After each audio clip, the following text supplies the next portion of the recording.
Hello friends, कैसे हैं आप सब। आज हम लोग अपनी मेडिसिन एलियम सीपा के बारे में पढ़ेंगे। एलियम सीपा जो कि हमारी अनियन से बनती है और लिलिएसी फैमिली से बिलोंग करती है। अगर हम एलियम सीपा के थेरापेटिकली पर्पस की बात करें, क्लिनिकली उसको देखें तो कैटरल इन्फ्लेमेशन में, कोराइजा में बहुत अच्छा वर्क होता है इसका, और लेरेंजाइटिस में भी ये काफ़ी अच्छा काम करती है। फिजिकल जर्नल्स में अगर देखें तो पेशेंट को क्या देखने को मिलता है कि म्यूकस मेम्ब्रेन में एक्यूट कैटरल इन्फ्लेमेशन यानी कि जकड़न देखने को मिलती है, और सिक्रीशन जो है वो बहुत ज़्यादा होता है इसमें। वेट होने की वजह से पेशेंट अगर कभी भीग जाता है तो उसकी वजह से भी इसमें बैड इफेक्ट्स होते हैं, यानी कि भीगने के बाद अगर किसी को कंप्लेंट्स आ रही हैं तो वहाँ पे भी एलियम सीपा अच्छा वर्क करती है। इसमें एक दूसरी मेडिसिन जिसको उससे कंपेरिजन किया गया है, रेस्टॉक्स, उसमें भी बैड इफेक्ट्स होते हैं भीगने की वजह से।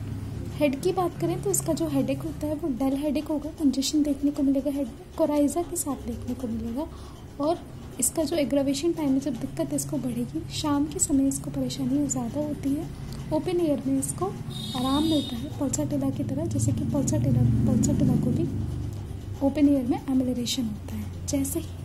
और इसकी जो कंप्लेंट्स होती हैं वो ओपन एयर से इसको आराम मिलता है, लेकिन ओपन एयर से जब वो वापस अपने कमरे में आता है तो उसको फिर से दिक्कतें बढ़ जाती हैं। और इसका जो हेडेक होता है उसका एक पिक्यूलियर टाइम होता है कि मेंसेस के वक्त जो है वो हेडेक रुक जाता है, और जैसे ही फ्लो ख़त्म होगा मेंसेस का, जैसे ही ब्लीडिंग बंद होती है तुरंत वापस से उसको हेडेक शुरू हो जाता है। यही सेम चीज़ हमें लेकेसिस और जिंकम मेटालिकम में भी देखने को मिलती है। आइज़ की अगर बात करें तो बहुत ज़्यादा बर्निंग रहेगी, इस तरीके से रहेगा जैसे कि स्मोक हो रहा है। पेशेंट उनको बार बार रब करेगा, और जब वो आँखों को अपनी रब करेगा तो आँखों से बहुत ज़्यादा पानी निकलेगा, और उसको ऐसा लगेगा जैसे कि कैपिलरीज इंजेक्ट हो गई हैं, और बहुत ज़्यादा लैक्राइमेशन देखने को मिलेगा। एलियम सीपा का जो कोराइजा होता है वो एक्रिड होता है, और जो लैक्राइमेशन होता है वो ब्लैंड होता है। कोराइजा और लैक्राइमेशन में एलियम सीपा का कंपैरिजन यूफ्रेशिया मेडिसिन से किया गया है। यूफ्रेशिया में का जो कोराइजा होता है वो ब्लैंड होता है, और जो लैक्राइमेशन होता है एक्रिड होता है। इन दो फीचर्स में, इन दो मेडिसिन के इन फीचर्स में हम लोग को हमेशा बहुत कंफ्यूजन रहता है, तो इसको याद करने की एक ट्रिक होती है कि AC is for allium cepa and AC is for acrid coryza. तो एक्रिड कोराइजा हमें एलियम सीपा में देखने को मिलेगा, और ब्लैंड कोराइजा हमें यूफ्रेशिया में देखने को मिलता है।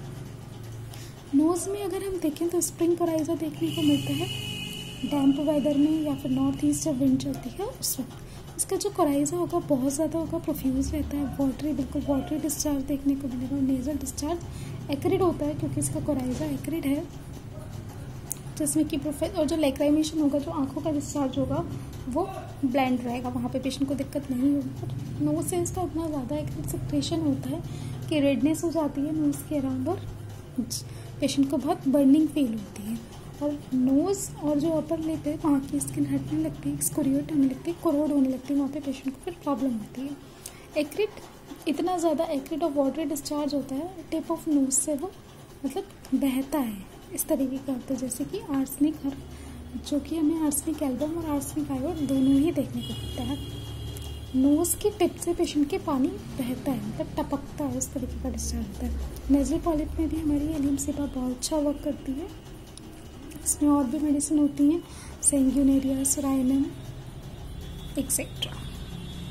GIT की बात करें तो पेशेंट अगर कहीं पे भीग गया है, भीगने की वजह से अगर उसे ठंड लग गई है तो उसके पेट में दर्द होता है, कोलिक, या फिर अगर उसने ज़्यादा खा लिया है, ओवर ईटिंग हो गई है, सैलड ज़्यादा खा लिया है, ककम्बर वगैरह, तो वहाँ के उसकी कंप्लेंट्स में बैठने से उसको दिक्कत होती है, चलने से उसको आराम आता है।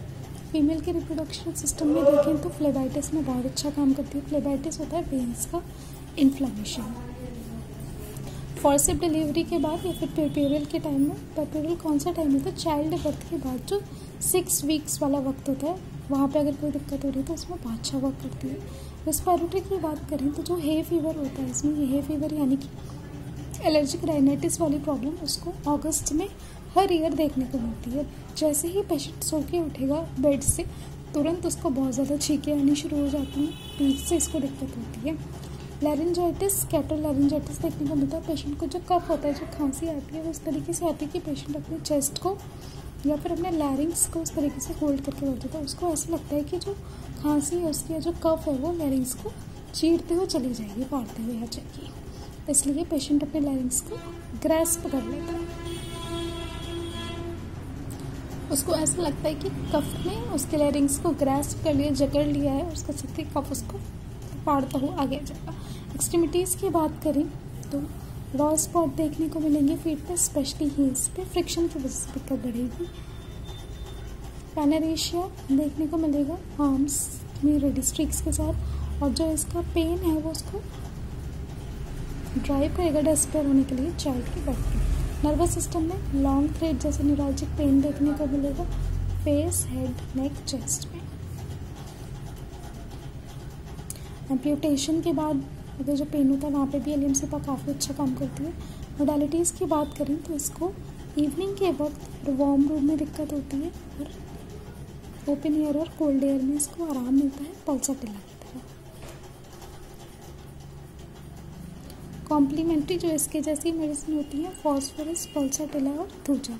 और आई सिम्टम्स कोराइजा और लैक्राइमेशन के सिम्टम में इसको यूफ्रेशिया से कंपैरिजन किया गया है, क्योंकि यूफ्रेशिया में भी यही चीज़ें होती हैं, लेकिन यूफ्रेशिया के जो कोराइजा लैक्राइमेशन वाला सिम्टम है वो इसका रिवर्स होता है। यहाँ पे जो कोराइजा है वो एक्रिड है, वहाँ पे ब्लेंड कोराइजा है। लैक्राइमेशन यहाँ पे ब्लेंड है, वहाँ पे एक्रिड लैक्राइमेशन है। तो ये थी हमारी आज की मेडिसिन एलियम सिपा। आई होप आप लोगों को मेरी वीडियो पसंद आई होगी। अगर पसंद आई तो please like my video, subscribe my channel. Thank you.